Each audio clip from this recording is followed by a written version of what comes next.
This is a first for my channel. I am doing something sort of podcasty style, so I'm going to get right to it. What you're looking at is an article from an incident at my school that I talked about back almost 28 years ago called Beat the Freak Week. This newspaper clipping found its way into my inbox by way of my good friend Rick, who I went to high school with. He was one of the very first alternative people, and one of the first people in general that I met when I first came to Sachem.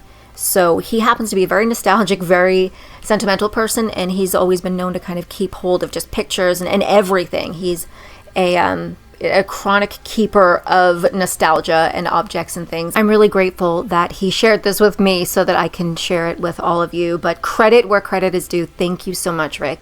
So, I had just uploaded this video to my channel this evening, but this is not the first time that I uploaded that video to my channel. It was originally posted 8 years ago, and the reason that I like to repost certain videos is because I feel like they're integral to understanding the channel, understanding our history, and it's important to my history and my story.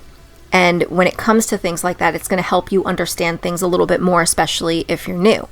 So, since this video was posted 8 years ago, my channel has grown exponentially. I've gotten I think we've managed to grow the community like by 50,000 since then, something like that. But with that, people aren't terribly good at back watching content. You're sort of like, well, this is where I arrived and I'm just going to kind of move on from here and then watch from that point on, but you miss out on a lot. So as a result, I like to kind of repost those things and talk about them again. And it's fun revisiting them as well, rather than just repost the old video. I think it's fun revisiting because I kind of get to see things from a different perspective, because after you tell a story and you really get into the bare bones of the details, like really get into it, you start remembering things that you forgot, or you start talking to friends that were there, and then you just start kind of bouncing thoughts off of each other and be like, oh my God, I forgot about that, I forgot about this, and they'll tell you their side and what they witnessed.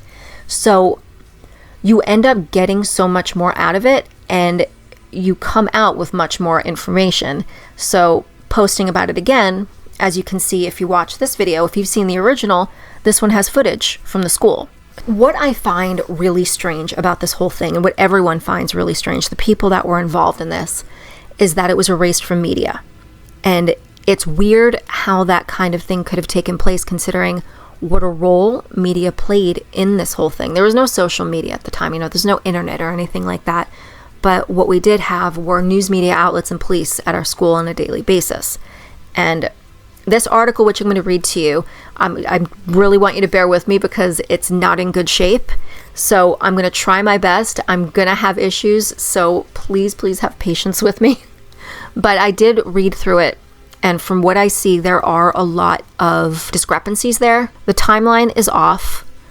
It was a lot longer than this article states that it is. A lot of the information that was given by way of the principal, Mr. Cardillo, who was quoted quite a lot. And it was also, this publication was from the student newspaper. This took place in South Campus, and the perspective was coming from North.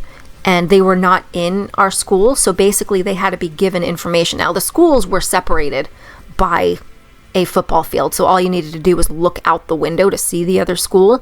But that's simply not enough to really gather exactly the whole breadth of what took place and what it was like to experience all that. So all the accounts they had were given to them when they interviewed faculty. So none of these accounts had actually come from students. But I'm going to get right to it. I want to read this to you. Hopefully, as you can read along, maybe you'll have a little bit of better luck than myself, because I struggled. This article was written by Dave Newbert, who was a student on Sachem North Campus at the time. Title: Unusual Fashion Cause a Cultural Clash at South.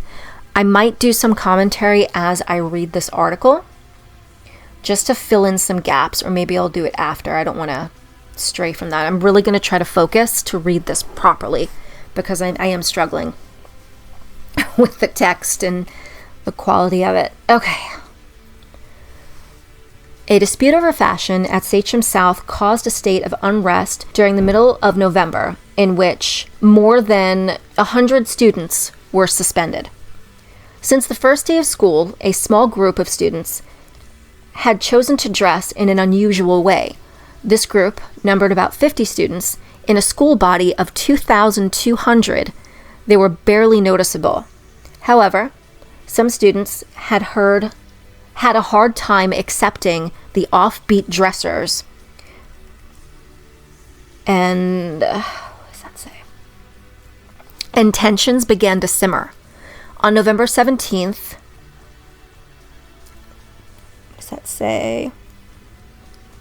On September 17th, things came to a boil, with one of the nonconformist students was pushed down the stairs in the main lobby.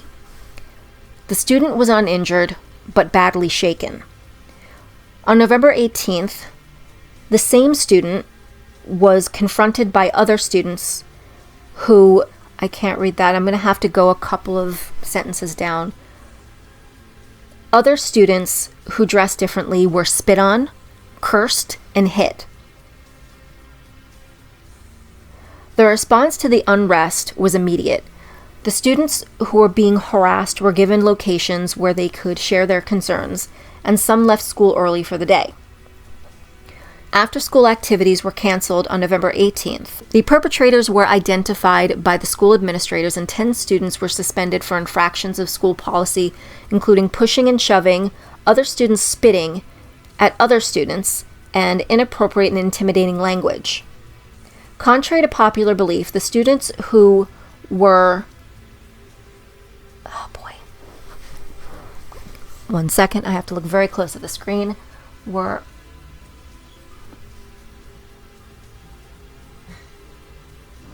unappealed.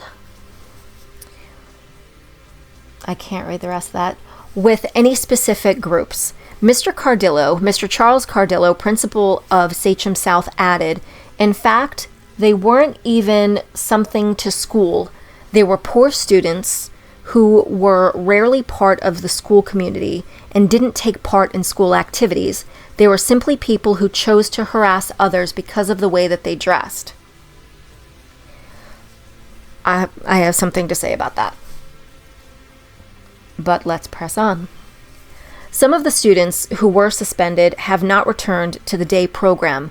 Additional steps were also taken to combat the problem. South Crisis Response Team, CRT, made up of psychologists, social workers, administrators, teachers, and guidance counselors, met over the weekend before Thanksgiving to devise a plan of action that would keep calm on the Monday after the incidents. Over that weekend, approximately 70 students were called, and the situation, 70, I think that's parents, were called, and the situation was explained to them. The members of Sachem South BLT, the PTA Council President, Sachem's PTA President, and the Board of Education were also notified. The teachers were instructed to be more viable in the hallways during passing time. Counseling was made available for the affected students, and South's new peer mediation program, going to talk about that too, was used to offset some of the tensions. Mr. Cardillo met with a group of about 50 students and parents in his office, responded to 100 phone calls to help quell something students and parents.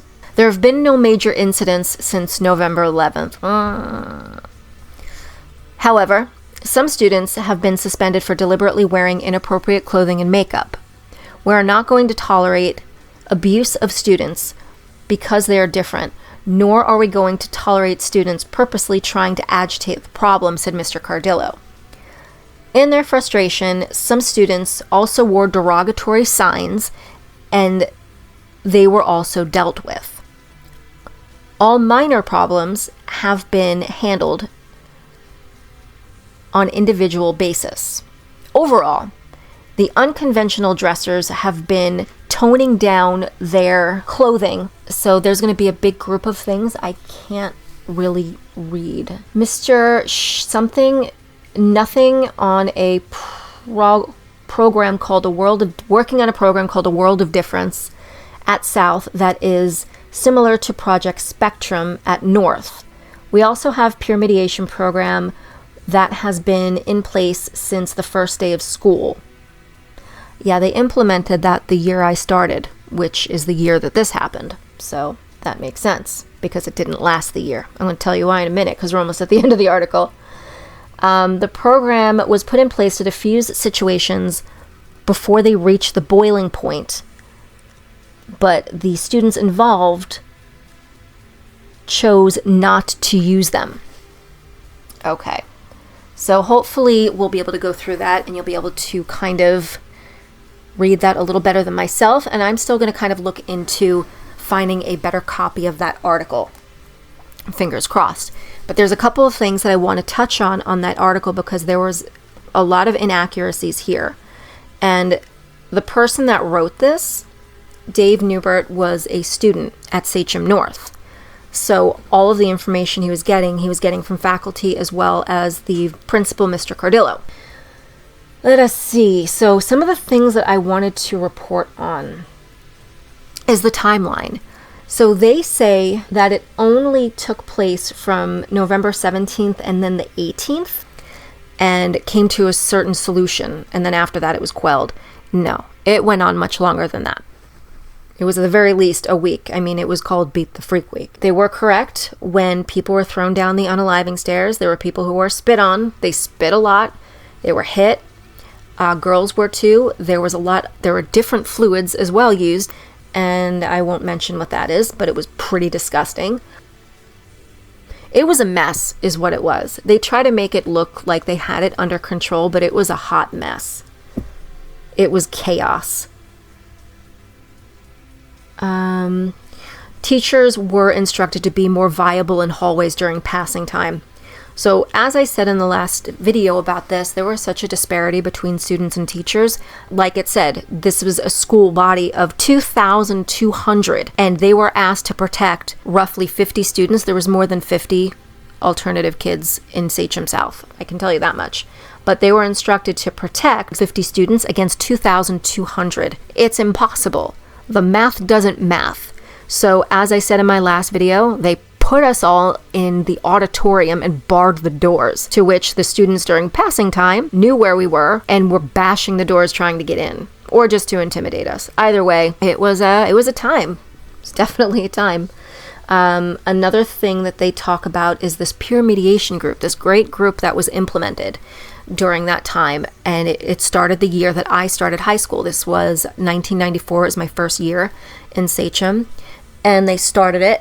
And peer mediation was essentially the teachers, guidance counselors, they were kind of shirking responsibility of bullying and any kind of altercations between students onto other students. So they got students that volunteered for the program, and what they would do is they would put you in a small little mediation room. It looked like where people held interrogations with a table and two chairs on either side, where you sat on one side, your bully sat on the other, and on either side you'd have your mediators. You'd have one mediator next to you and one mediator next to your bully, and they would ask you questions, and they'd try to get you to kind of come to an agreement and squash whatever issues you had.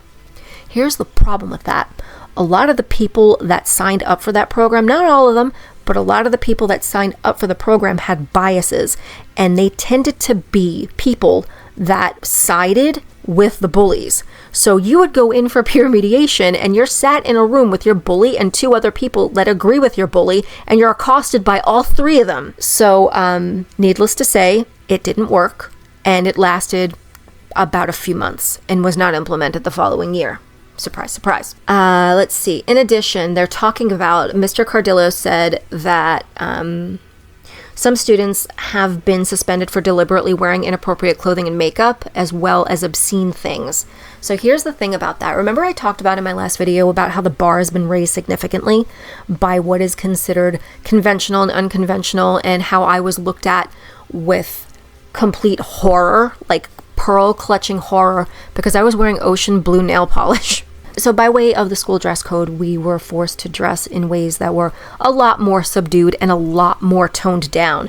So if you were to, with 2023 eyes, look at an alternative person as they're dressed for school in Sachem in 1994, you would think that you're looking at a normie person. However, back then, with the eyes of normie people in 94 looking at us, we were quote unquote freaks. The bar has been raised significantly, and obviously what we wore outside of school was a lot more us, but we couldn't get away with that in school. I do not, and I will say this because I think it is very important for historical sake to be as accurate as humanly possible. When Mr. Cardillo talks about people wearing inappropriate clothing, makeup, and obscene or derogatory symbols or signs, this didn't happen. I can tell you categorically that this didn't happen.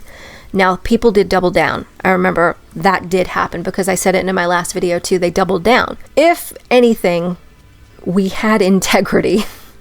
And as I said in my last video, when I was kind of going through my transition, this was the thing that pushed me to do it. Because watching what my friends were going through and seeing what they were enduring, it gave me that incentive and that kick to be like, you know what am I waiting for? I'm 50% of the way there anyway. And, making that change and fully becoming who I want to be, now's as good a time as any. So it pushed me to do that. And my friends themselves, they wore the clothing that they always have. They did go a little bit heavier on the makeup, a few of them. I do remember a friend named Pam. Her makeup got heavier. And it wasn't like anybody was drawing like inappropriate or really offensive symbols or anything on themselves or on their faces. They were basically wearing war paint. They were going up against a angry mob, and they're like, okay, well, if you want to attack me for wearing what I want to wear or being who I am, I'm going to really be who I am. Now, another thing, and this one is important. Mr. Cardillo said that the students involved were poor students that weren't involved in any kind of school activities. They were simply people who chose to harass others because of the way that they dressed. It was the football team that started this whole thing. It was the football team, it was athletes that compiled this list, and they started the thing in the first place. Now, I don't know if you're familiar with Sachem. If you have a look at Sachem statistics when it comes to their teams, they don't lose. They don't lose anything. We pretty much, our school won at every single sport that they competed in, from field hockey to swimming to basketball to football. And football is always the big one in American high schools. You ask anybody that went to Sachem, you ask anybody that was attacked, harassed, even the normal kids that went to the school that weren't involved in this, they knew who they were. They knew who started. Now, I couldn't tell you any faces. I couldn't tell you any names. I have no reason to know any football players by name anyway. And as I said, I was not on any list, but I wanted to at least show you this article. You better believe I contacted Dave. I haven't heard from him yet because I'd like to see if I can get a better copy of this article and how to get more. I wanted to share this with you guys, and I'm sorry about this podcast sort of style. It's interesting. I think it's important that things like this, they don't get buried. It wasn't cool to look different. But nowadays, I think I'm happy that looking different and being different is something that's a little bit more celebrated. Not widely, because you still have your stuffy people who are kind of dead set against that type of individuality, but they're more scared people than anything else. But for the most part, we vastly, vastly outnumber the amount of people who want to repress. So I think that it's great that we live in a society nowadays where being yourself, being an individual is more of a celebrated thing. And it's important that we remember that. But it's also important that we don't forget this. Things like this that took place, that actually happened. And just remember, in the face of a lot more than adversity, in the face of people who were in harm's way, people who were in danger, they dug their heels in and said, no, this is who I am, screw you. So let that be a lesson. Be yourself, dig your heels in, double down, but also keep your wits about you. Don't do it to your own detriment. Just use your best judgment. But I hope that this article excites you as much as it's excited me, because it's vindication.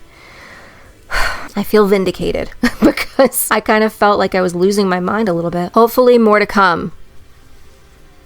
Thanks for listening, everybody. Take care.